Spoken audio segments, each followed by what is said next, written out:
Hello YouTube! Got a box here you guys can check out from the Amazon. Now, it took me 2 attempts to get this box. The first box was shipped USPS. Never arrived as of yet. Today it's 1 day late right now. So this is, I called Amazon up and I complained that I hadn't got the box. So they, after a little bit of persuasion, sent me another box overnight for free.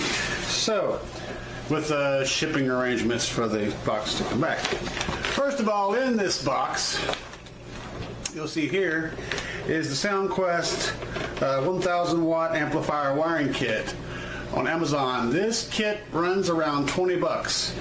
And I'm going to be getting into this and seeing what all is actually in here and what kind of quality it is. You guys have probably seen it if you're shopping on Amazon. You've seen this kit. Well, I'm going to tell you the ins and outs of it and what I think about it and how it rates on the Gamer 1 scale. The second thing I got was this box. This is the Boss 1000 watt monoblock Class AB amplifier. I'm going to be showing you this thing in detail too. I already had it out of the box once, and this is the book that came in it. I didn't put it back in, so we'll cover all the things that are in this box and what I think about this, my first impressions. Okay, so first of all, we have the amplifier in the book here. And the book is also the manual for the 300, 400, 600, 250, 300, and 400 of the 4-channel and 2-channel amps. Then, of course, I've got the 1100 in the monoblock series, which is the 1100M, and there's the 1600M and the 2000M. So that's an 1100, 1600, and 2000 watt monoblock amplifier. And this booklet and information is for both, or for all those amplifiers. So if you've got any of those amplifiers, you'll get a similar, your review will be similar to mine here, this amplifier here. This is the bottom of the series in the monoblock amplifiers. Let me get you a little bit better shot here, just a little bit, oops, wrong direction. There we go. Now the packaging in the big box was, as you saw it, there was some bubble packaging in the top, and then the 2 different things. That was Amazon's take on the whole situation. Of course, this is the factory packaging in here. There's a styrofoam piece on each side. This styrofoam piece contains nothing inside of it. It's empty. This one over here contains stuff. So we'll get into that in a second. Now, the first thing I want to do is take a look at the amp itself. And this angle is horrible. Maybe that'll be a little bit better. Yeah, I think that works better. So I'll go ahead and unwrap this. And I haven't actually pulled this out of the plastic yet. I just checked to make sure that the contents of the box were as they should be, and they were. Now, first of all, first impressions, this is a beautiful finish on this amp. This is like a brushed aluminum on top, and it really is a brushed aluminum. It's not fake plasticky. This is solid aluminum. And then on the side here is your terminals for your different connections. Let me see. There we go. You've got your ground, your remote, and your battery positive cables. These are thick, heavy-duty screws. There's a caution label attached to it. Then you've got your single set of speaker outputs, your positive and your negative.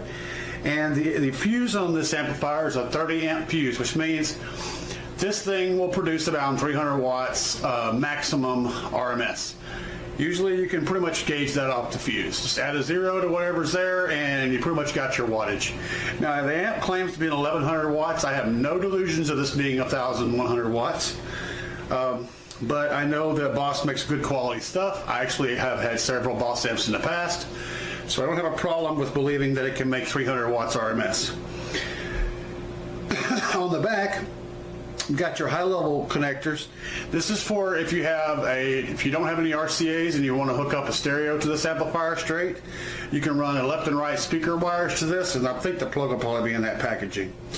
And this will enable you to hook up straight to it without the RCAs, which is good if you just want to keep your factory unit. Then you got your left and right RCA inputs. That's for most aftermarket stereos to run the cables from the back of the stereo to the amplifier. Then over here we have a sensitivity, and it is 2.8 volts to 100 millivolts, which would be one, depending on which the sensitivity is set. Not really sure about that. I'm thinking this has to do with the sensitivity of, depending on which of these two inputs you're using. Then you got your level control, which is your gain. Every amp has this. Mine is currently set at minimum, so from the box. Then you got full range and low pass sensitivity, and of course it's set on full range. You'll be switching it to low pass for subwoofer applications. I'm not sure why they would have it on full range, but who knows what people will use this for. So then you got your low pass frequency. This is to set your frequency cutoff points. It's what frequency of bass your amp will produce. If you don't want it to produce the higher frequencies of bass, if your stereo has a good source of higher frequencies, then you would set this at a lower frequency. Right now it is actually set at the lowest frequency. But if your stereo doesn't have good mid bass, your current speaker system, then you might want to set it at the higher frequency range so that the amplifier will produce send those higher bass frequencies to your sub. So that enables you to be flexible with the rest of your stereo. And then here is the bass boost. You have the zero boost, which is really normally where it needs to be, unless you're really a bass head and you just want to get every little thing you can out of it. Then it can actually give you a 18 decibel boost. So messing with this is just going to be tuning specifically to your current setup. Then over here at the very end, you've got your sub-level remote controller. That's going to give you the ability to control your sub's bass output from your dash. So this is pretty cool. And then down here on the end, of course, we have the power and protect lights. If the power light is on, that means you did it right and everything's working properly. If this red light comes on, that means something is not right. And it's usually a ground or the amp has gone into protect mode because it's overheated. The bottom comes with a very basic schematic on how to hook everything up to the amplifier. It's actually pretty inclusive. And remote turn on, all that stuff is down there, and it explains exactly how to wire it up, basic wiring, which is nice. The feet down here, these feet are plastic. They seem to be good and sturdy, and they're screwed on to the chassis. Then there's this cool space right here on the very end. Let me see if I can get that better. This actually goes all the way through to the front of the amplifier on both sides. This cover is not removable. There's no caps to put on the end to cover your wiring, so you have to make sure you account for that. But there is the Boss, probably upside down. No, that was probably right side up. Anyway, it's the Boss Riot R1100M MOSFET monoblock power amplifier. Looks like a pretty solid unit. It's got some nice weight to it. I have a feeling it's going to do a really good job with my car system that I'm installing.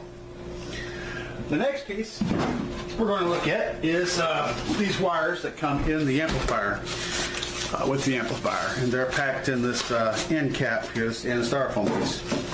Now this would be the output wire or the input wires for the system. If you're going to use the speaker level inputs off your stereo, like if you have a factory stereo, you'd plug this into your amplifier, and this will enable you to hook your speaker wires up to it and not have to use RCA cables. Then you've got your mounting screws to mount your amp down on some sort of flat surface. You've got an extra 30 amp fuse in here in case you blow one. This will be your bass knob. This is what's going to be mounted under your dash. It's got actually, there's enough screws in here to do both. Then the screws holes are recessed, so you just screw through there into something under your dash, and you can mount this knob. You can also probably stick it between your seats or whatever if you want. And this cable right here is the wire for the bass knob. So when you want to crank your bass up, you can crank it up with no problem. You can turn it back down, no problem. And it feels like a good premium quality cable. I like the feel of this knob. This plastic is hard. The knob feels smooth. It doesn't feel ganky. I'm impressed, of course. Like I said, I've had good luck with both Boss products in the past. I keep wanting to call it Bose. I've had a couple of used ones that turned out really well. So let's go ahead and check out this wiring kit. we'll set that back in there because that's going to be getting installed in the next video. Now for the wiring kit. I bought both of these amps at the same time. One of the boxes had the hardware in it, including the attenuation switch, and the other one didn't. And I started looking closer, and there were other differences, like the labeling on the back. One had it, this one doesn't. I don't know if you can see. I think you can see it better. Yeah, this one has the labeling. And then you look at this one, you see it's halfway down the connectors. It's cheaply made, but it does work. Works good though. Beats pretty hard, both of them. But they were missing hardware in one box, and like I said, there's subtle differences in the labeling on each.